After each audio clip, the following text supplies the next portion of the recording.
Hello everybody, my name's Brett and you're watching Adventurous Gardener.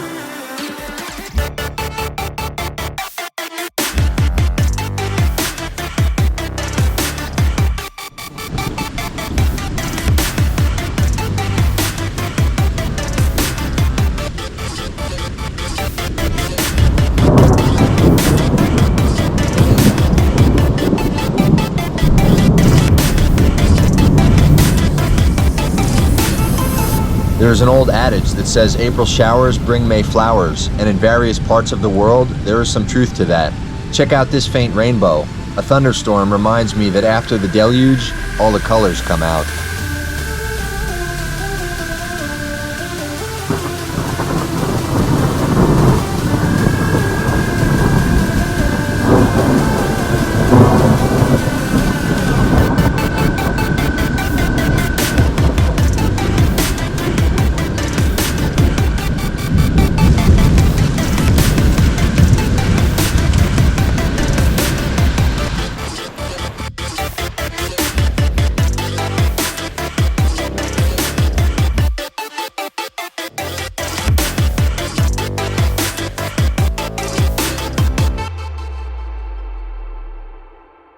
After all the much-needed precipitation, the obelisk fountain, which faces the sunrise, was just brimming with fresh water. I placed it there to celebrate the light of day, as without it, none of this would be possible. Now that all the flower petals have dropped, you can start to see that nice crimson or maroon color popping in the Crowder Vesuvius purple plum. I have not yet decided what I want to put in this new garden bed in between the two trees. Maybe you can help me. Classic, always beautiful, a gorgeous redbud specimen. If you haven't seen this up close before, I'll give you a look. This was cut off at the base and it stump sprouted up two different trunks and they've twisted together and formed a beautiful union. Nature always wins. This garden bed I had to transplant because it was nothing but a salad bar for the local deer population has sprouted a trio of lilies. We're gonna do our weekly checkup on the nest. What do you think we're gonna find? 7 days ago there were 5 eggs. What might be awaiting us this time?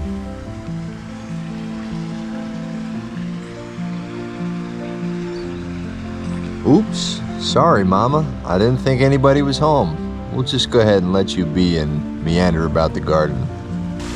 Cat mint is looking fantastic, popping nicely. Oh, what do we have here? That is the shape of a morning glory leaf, I believe. Oh, what is this? That would be another morning glory. Okay, perfect. We got our little metal trellis here and the shepherd's hook, which they grew up nicely last year. Hopefully that happens again. The butterfly wings iris plants that I relocated back here by the pond are looking good.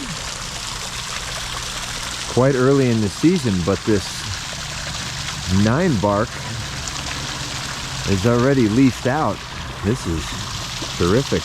Now these leaves are gonna get a nice deep red, maybe even purple, depending on how much sunlight they get. In the elephant garden, we have some forget-me-not here in bloom. Pretty little flowers there, a nice quaint thing to see early season. Now it was 36 degrees, perhaps even lower last night. We're gonna check on our apple tree in a minute, but the celandine, the lupine, the monkshood, everybody's looking all right. I mean, this one's got a little bit of frost damage going on, but I think we'll survive. Ooh, got some flower buds popping here. That's gonna be nice, a little bit of color. Should be some yellow there. How about these? I showed you this, the pink peonies last time. What were they, about, I don't know, 6 to 8 inches tall or so? I mean, we've put on some significant growth in the last 7 days. Now we're talking about 1.5 feet at least. The 2 deer-damaged yellow delicious apple trees are showing some flower buds. That's encouraging. I planted them together to support and pollinate one another as they recover from being the unwanted object of a deer's affection. I mean, can you really blame the deer? There's a reason these apples are called Yellow Delicious. Another thing I'm uncertain about, and I need your help. To stain or not to stain? This was a project that I did years ago to show that can be done with old pallet wood. It started to fade and is now looking like quite a timepiece, but do I restain it brown? Or do I just leave it with all the charm and character that it currently has? You'll have to let me know in the comments below. I see purple everywhere, do you? Ah, Culver's root has started to sprout here in the wildflower portion of the garden. And as you can see, another angle there of our bee balm. We've got about, I don't know, 6 to 8 inches in height on most of the plants, looking fine. I think we're gonna have to trim down some of the branches here on this vine. The top snapped off a few winters ago, and the top is growing vigorously, but the bottom has, you know, all but turned completely brown, so it's time. Our arch cherry tree looking super. The new wildflower patch underneath it is starting to grow. Got a little bit of water now over here. I think we have a surprise because I just saw something fly out of one of the green giant arborvitaes here. They're recovering fairly well from the deer damage. They may not be the most aesthetically pleasing plants to look at in the garden, but you know what? We love them all just the same. Oh yes, look at that. Looks like we have the start of a robin's nest here.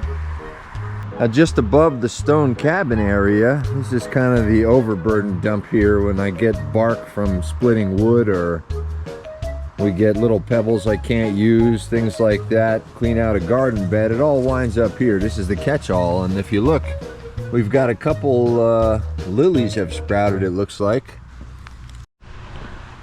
You know, generally, if it's green, it's good, and I let it go. People have come here before to visit and asked me why there are so many weeds growing in the garden. And I said, define for me exactly what is a weed? And they say, well, it's that dandelion over there, or it's that clump of crabgrass, or it's this patch of clover you have here that's unsightly. And I say, unsightly? Huh. So when we catch a drought in the middle of summer and your whole lawn dies, but you come over here and you want to have a barbecue and enjoy the beautiful wildflower meadow, are you still going to be saying it's unsightly then? I don't think so. What do you do with a tree stump that's 15 feet in circumference? Well, you derive inspiration from the local area, perhaps find more stones. Once we finish getting this massive bit of stump removed, we can surround it with some natural stone and backfill in with the soil that I have out front under the tarp. Yikes. In typical adventurous gardener fashion, I got sidetracked there and took you around the front of the house before we finished the tour of the back, but on the way to closing the gate that keeps the deer out, you can see that I guess that's a lot of fleabane that popped up in there. It kind of did very well versus everything else in the seed packet because I laid it down in the fall. Just a few buds popping here on the purple butterfly bush. We're gonna wait a while to see what branches out here to see what we want to trim off of it. Rudbeckia back there. A type of red peony we have here. About 7 stalks have popped up. Can't wait to see those gorgeous flowers in bloom. It'll be a little while yet.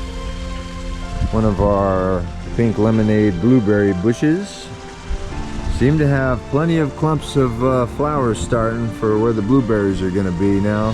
This is the first time I've ever grown blueberries, so I don't know what to expect, but if we can keep the squirrels and the birds at bay for a bit, perhaps we'll have a good harvest.